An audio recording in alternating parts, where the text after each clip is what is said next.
One bad snap. That's all it took for the Raiders to lose a game they had every chance to win. In the final seconds against the Chiefs, with the game on the line, a silent count mix-up turned a shot at victory into a crushing defeat. But let's be real. This game wasn't all bad. The offense showed flashes of brilliance, with Aiden O'Connell playing one of his best games yet, and the defense stepped up big in the second half to keep the Chiefs in check. So, how did it all fall apart in the end, and is there still hope for this Raiders team moving forward? Let's break it all down. Hey everyone, welcome back. If you're new to the channel, don't forget to hit that subscribe button. We've got all the latest AFC West news covered right here. So, let's talk about that final play, because honestly, it's the one everyone's still shaking their heads over. The Raiders were in field goal range, just 15 seconds left on the clock, and it felt like they were about to steal a win. But then, disaster struck. A silent count meant to help in a noisy Arrowhead Stadium went horribly wrong. Dylan Parham signaled the snap, but Aiden O'Connell wasn't ready. The ball was fumbled, and the Chiefs recovered. Game over? Maybe bad luck. Or you were not prepared enough. It's the kind of mistake that sticks with you. One of those moments where everyone on the team knows they could have done better. But let me tell you, in my opinion, this was not the only reason to loss. It was a combination of missed opportunities and little mistakes that added up. Sure, the offense moved the ball well at times, and the defense held its ground in the second half, but in the NFL, close isn't good enough. And this time, it wasn't. So, what about the rest of the game? Was it really as frustrating as that last play makes it seem? Let's dig into what went right, and what didn't, for the Raiders. Let me give some credit where it's due, because Aiden O'Connell, he showed up. This might have been his best game of the season. The rookie threw for 340 yards, completed 23 of 35 passes, and found the end zone twice. He was confident, took shots downfield, and played within the system. Honestly, it felt like the Raiders finally had a quarterback who wasn't afraid to make plays. And let's not forget the chemistry he's building with Brock Bowers. Bowers had an absolute monster game. 10 catches, 140 yards, and a touchdown that had fans on their feet. That one-handed grab? Pure magic. Oh, and Sincere McCormick? He made his case as the team's best running back, averaging over 5 yards a carry. The offense wasn't perfect, but for a team that struggled all season, this was progress. Still, it wasn't enough. The Raiders couldn't capitalize in the red zone, settling for field goal attempts when they needed touchdowns. And when your kicker has an off day, missing 3 kicks, you're not winning many games. So, yeah, the offense showed flashes, but those missed chances, they hurt. But what about the other side of the ball? Let's talk about the defense and how they kept this game within reach. While the offense had its ups and downs, let's give some love to the Raiders' defense. They were the reason this game stayed close. The Chiefs came out swinging, scoring on their first 2 drives, but after that, the Raiders' defense locked in. They held Kansas City to just field goals in the second half, and honestly, that's no small feat against Patrick Mahomes and company. Maxx Crosby, as always, was an absolute workhorse.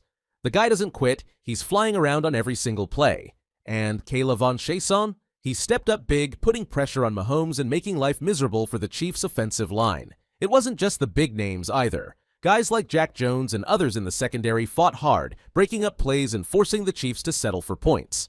But here's what really stood out. The defense came up clutch when it mattered most. Late in the game, they forced back-to-back stops to give the offense a shot at the win. Unfortunately, those efforts didn't translate into points. Still, this defense showed heart, and that's something to build on. If there's one thing this game proved, it's that the Raiders aren't as far off as their 2-10 record makes them seem. Sure, losing like this stings, but you can't ignore the progress. The offense is starting to click with Aiden O'Connell under center, the defense is showing grit, and players like Brock Bowers and Sincere McCormick are stepping into key roles.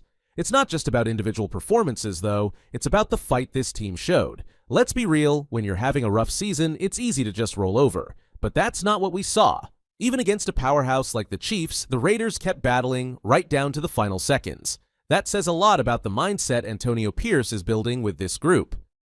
But here's the harsh truth. Effort isn't enough in the NFL. You've got to clean up mistakes, finish drives, and capitalize on opportunities.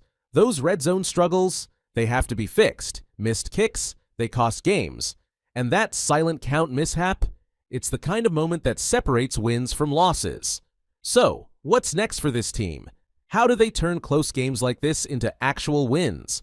Let's talk about the road ahead and what needs to change. The Las Vegas Raiders' playoff prospects are virtually non-existent. They are currently positioned at the bottom of the AFC standings, and their recent loss to the Kansas City Chiefs further makes them out of question.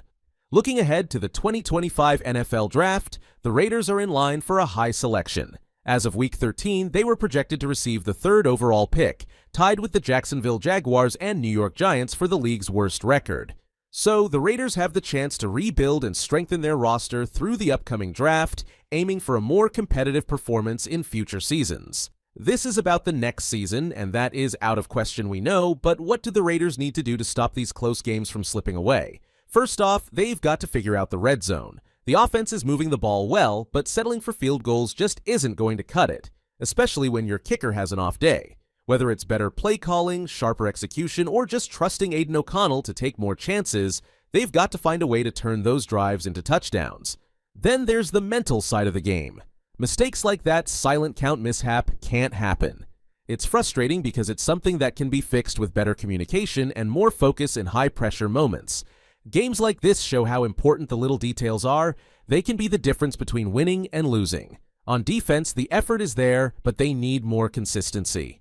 Guys like Maxx Crosby and K'Lavon Chaisson are carrying a lot of the load, but they need help, especially in creating turnovers. Giving the offense more chances to capitalize could be a game changer. And finally, let's talk about O'Connell. This kid's got potential, but the Raiders need to let him loose. Let him take control, throw the ball 40 times if needed, and see what he can do. The rest of this season is about figuring out if he's the guy for the future. So, with just a few games left, the question is, can the Raiders build on what they've shown and finish strong? What we have witnessed in this game is the cultural shift under Antonio Pierce. Even at 2-10, the players don't give up. That's huge. It shows that the team is buying into its leadership, and that's the kind of foundation you need to rebuild a winning program. So, while this loss was frustrating, it might just be the wake-up call the Raiders need to clean up their mistakes and push forward. But can they actually capitalize on these lessons? This game taught us anything, it's that good teams find ways to win, and right now, the Raiders are still figuring that out. Cleaning up the small mistakes, like that silent count mishap, and capitalizing in the red zone could be the difference between these heartbreaking losses and the kind of wins that rebuild a franchise. With a few key adjustments, the Raiders might surprise everyone next year. Until then, it's about finishing this season strong and proving that this team has fight left in them. Okay fans, I am done, and now it's your turn. What do you think the Raiders need to fix first? Red zone efficiency or communication under pressure? Is Aiden O'Connell proving he's the guy for the future? Or do the Raiders need to target a quarterback in the draft? And speaking of the draft, who would you want to see the Raiders pick with a potential top 3 selection? Do you think the Raiders should focus on rebuilding through the draft or make bold moves in free agency to turn things around next season? How do you feel about Antonio Pierce's leadership so far? Do you see a cultural shift happening with this team? Let us know your thoughts in the comments below. Don't forget to hit that like button if you enjoyed this breakdown and subscribe for more updates on the Raiders and all things AFC West. Thanks for watching, and let's see how the rest of this season unfolds.